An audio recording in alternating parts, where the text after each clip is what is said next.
Hear me, fallen god. None defy what the fates decree. That is how it must be. The fates were these three old crones in Greek mythology. They're usually viewed as three old women.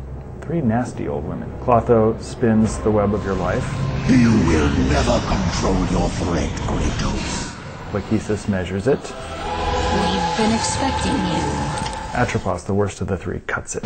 We control your destiny, foolish mortal! When she snipped your thread of life, that was it. Boom.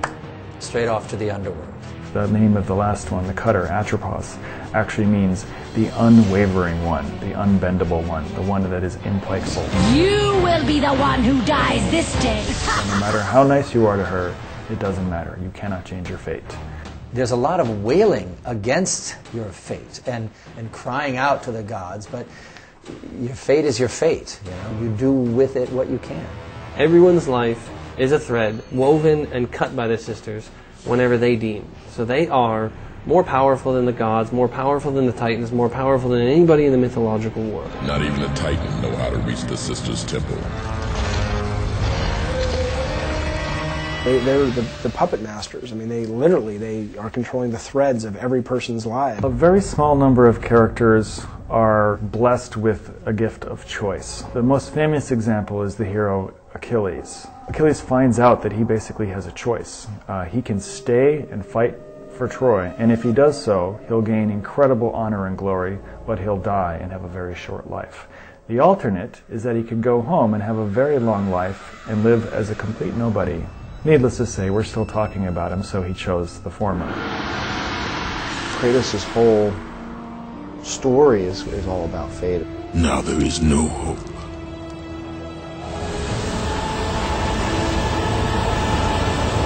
Started the game showing you him killing himself, and then before he actually dies, we take you back to what led him up to that point. There's an issue going on in the franchise and in the series about how much control will man have over his own destiny.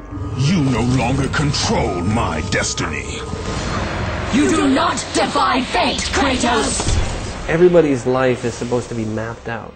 He's going to be the one person to basically not be mapped out by somebody. He's not going to let anybody, a god, a titan, or even the Sisters of Fate, control his destiny. It's kind of like the video game version of the "Fuck You, Teenage Rebel" song. It's like, you know, I'm going to do my own shit. Kratos, behold the island of creation.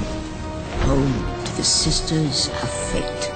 The Island of the Fates is supposed to take place on the edge of the world, and any hero that has made it this distance is definitely a worthy one. You seek the sisters to kill Zeus. Everybody on the island is not only there to seek out the Sisters of Fate to change their fate, but they're all kind of reminders of the horrible things that Kratos has done in his past. Every time he turns the corner, somebody's there reminding him of what he's done. Your soul will never find peace for what you have become. I am what the gods have made me.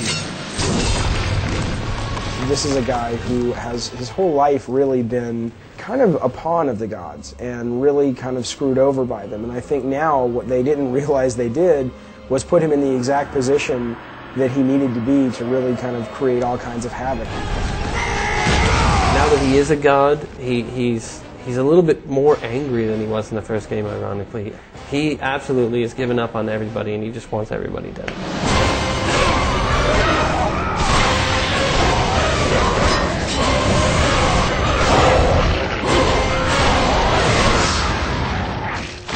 He's a bastard.